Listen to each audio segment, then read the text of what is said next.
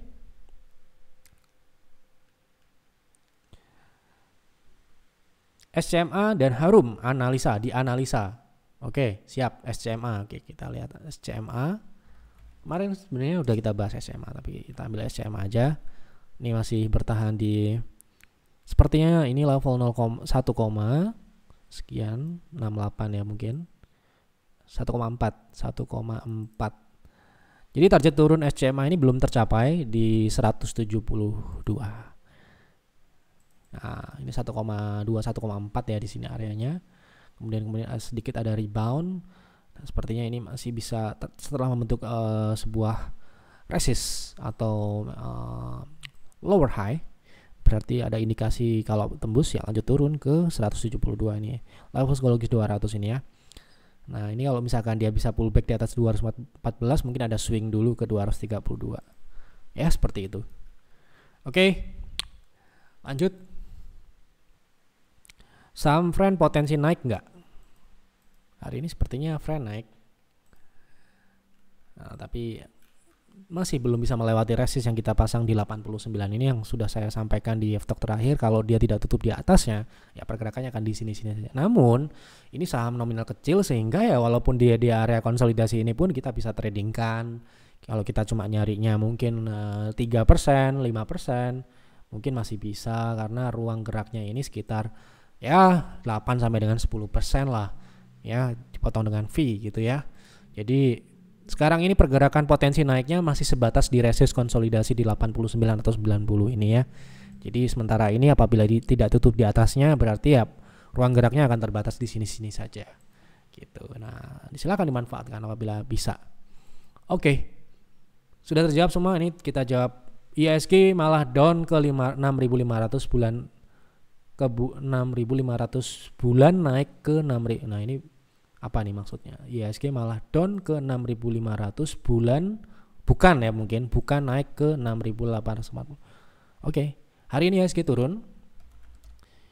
Oke, jadi kita akan mungkin ini ya, respon ini ya, banyak berita terkait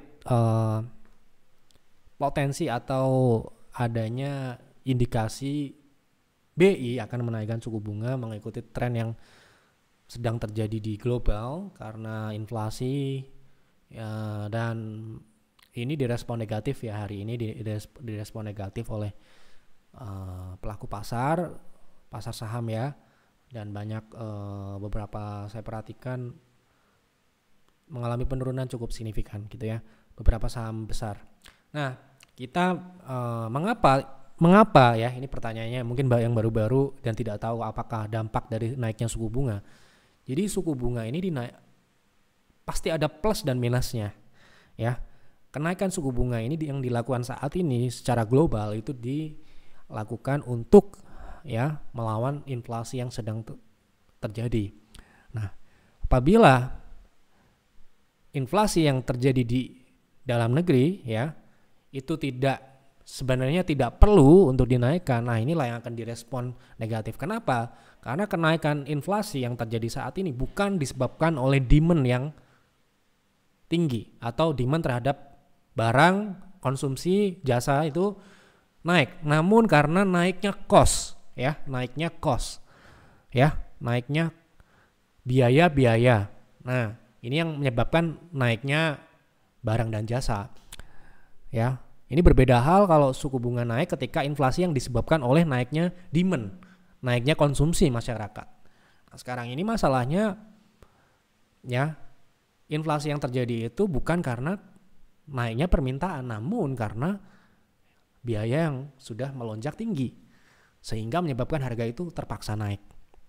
Nah, ini loh yang kita akan bahas adalah kenapa kalau suku bunga dinaikkan efeknya akan negatif atau menjadi sentimen negatif terhadap market kita. Karena yang pertama ya, secara tidak langsung berpengaruh ke market karena daya beli masyarakat yang belum pulih sejak pandemi ini akan kembali tertekan lagi gitu ya. Karena suku bunga tinggi itu akan menyebabkan bunga kredit naik, ya, pinjaman akan juga turun, dan akibatnya ya konsumsi ini juga pasti akannya turun ya, dalam artian kita akan membeli sesuatu itu katakanlah dengan menggunakan kredit itu akan turun ya, seperti perumahan dan sebagainya itu akan lebih sulit. Nah, ini yang direspon. Nah, ini akan berpengaruh pada revenue ya, beberapa sektor ya akan berpengaruh. Sudah dikenain turunnya daya beli sejak pandemi kemarin, belum pulih lagi normal, namun sudah dikasih tekanan seperti ini. Nah, ini juga suku bunga ini nantinya akan menjadi sebuah risiko yang secara tidak langsung mungkin akan berpengaruh pada beberapa emiten yang dalam kondisi tidak sehat keuangannya ya, keuangannya tidak sehat, utang tinggi dan sebagainya, dan memang sudah terdampak penjualannya belum pulih, masih rugi dan sebagainya, itu akan terdampak tentu saja. Nah, inilah yang kenapa secara garis besar ada dampak langsung dan tidak langsung. Yang tidak langsung itu tadi. Kalau yang langsung apa? Karena adanya ya spekulasi, adanya respon tadi ya, karena orang secara psikologis akan melihat performance dari emiten secara umum, secara general itu akan mengalami penurunan, turunnya revenue ya, sehingga performance-nya turun, dan untuk mengantisipasi itu mereka akan menjual terlebih dahulu sehingga terjadilah penurunan harga sahamnya. Mereka akan menjual posisi-posisi mereka. Nah, itulah karena harga saham turun kan disebabkan oleh tekanan jual. IHSG turun disebabkan banyak saham-saham besar yang turun. Ya, seperti itu. Ini yang menjadi sebuah perhatian saat ini, bahwa secara umum sebenarnya kita belum berada di posisi yang aman, meskipun memang sebenarnya inflasi kita masih jauh lebih rendah daripada negara-negara yang lain, dan sebenarnya ya pasti BI lebih tahu mau naikin dan mempertahankan dan sebagainya. Tapi yang jelas ini kalau sampai dengan istilahnya dinaikkan, ini akan jelas sudah terlihat respon market gitu ya. Nah, bagaimana dengan teknikalnya apabila ternyata BI menaikkan suku bunga, kemungkinan besar prediksi, sekali lagi ini prediksi saya 6.500 akan ditembus. Oke, saat ini masih di 6.600 ya. Jadi skenario saat ini dengan pullback ya. Pullback ini sayangnya hanya di 6.750 dan terjadi rejection kemarin kita sudah bahas. Namun sayangnya hari ini terlihat tekanan jual cukup tinggi. Sehingga ya kita harus merespon itu dengan cepat. Nah, kalau ini tembus 6.500, inilah skenario yang akan terjadi adalah penembusan 6.500. Kalau tembus 6.500 secara teknikal ya. Sekali lagi secara teknikal IHSG akan mengarah kemana? Ini yang akan cukup kita harus tahu, cukup signifikan. Kalau 6.500 ditembus itu akan mengalami penurunan paling tidak di 6.100 sampai dengan 6.000 sekitar 9 sampai dengan ya 9%-an gitu ya, 9%-an dari harga saat ini IHSG, atau dari peak yang sudah dibentuk di bulan April ya, itu sekitar 18%. Ya, kalau kita lihat di weekly chart jelas sekali ini double top ini sedang dibentuk gitu ya, dan ini yang kita harus antisipasi kalau ini tembus, dan ini kebetulan EMA 60 di sini kemarin sudah rejection sekali di 6.500 ini, dan EMA 60 kalau EMA 60 saat ini berada di 6.620, apabila terjadi penurunan 6.500 sudah dipastikan IHSG sudah di bawah EMA 60 untuk weekly-nya. Dan MACD saat ini juga sudah menunjukkan, ini yang menjadi catatan penting, bahwa ketika IHSG mencetak rekor ternyata ada bearish divergence di MACD di weekly ya. Nah, ini MACD turun dan IHSG malah justru mencetak rekor, justru uptrend. Nah, ini ada indikasi yang kurang baik yang Bapak Ibu harus antisipasi segera. Nah, saat ini di PTR sudah mungkin Bapak Ibu sudah tahu, sudah kita siapkan sejak beberapa bulan yang lalu bahwa kita tetap trading, dan dalam artian kita tetap trading tapi dalam posisi yang aman. Ya, harusnya apabila Bapak Ibu mengikutinya dengan baik dan benar ya tidak akan menjadi masalah. Jadi tidak perlu overthinking ataupun stres dan sebagainya ya. Selama Anda menjalankan trading plan yang ada dengan baik dan benar, Anda beli sesuai dengan PV, sesuai dengan harga, sesuai dengan stop loss ya, sesuai dengan anjuran portofolio cashnya berapa, nggak akan ada masalah ya, itu nggak akan jadi masalah. Karena apa? Karena ya Anda sudah menyiapkan itu dengan hati-hati, dengan baik dan benar. Itu sudah kita jalankan sejak dulu gitu ya. Jadi kalau misalkan sekarang ini belum, nah ini harus segera. Jangan sampai menunggu di IHSG turun di 6.000 baru konsultasi, waduh gimana ini dan sebagainya. Nah, sekarang ini siapa tahu saham yang Anda pegang itu masih berpotensi turun lebih dalam lagi dibandingkan harga saat ini. Ya, ini lagi-lagi ya, nggak tahu sahamnya apa, makanya dikonsultasikan. Ya, Anda punya fasilitas konsultasi, ya konsultasi dong. Konsultasi yang jelas, saham apa, harga beli berapa banyak, berapa PV yang Anda beli. Kenapa kok PV, bukan lot, bukan jutaan? Karena supaya tahu impact ke portofolio Anda berapa. Itu yang sangat penting. Kalau Anda sebutkan lot, Anda sebutkan jutaan, kita nggak tahu berapa total portofolio Anda. Kita nggak tahu saham-saham yang lain yang Anda punya berapa, gitu loh. Kalau PV sudah jelas, 5 PV berarti dampaknya akan segini.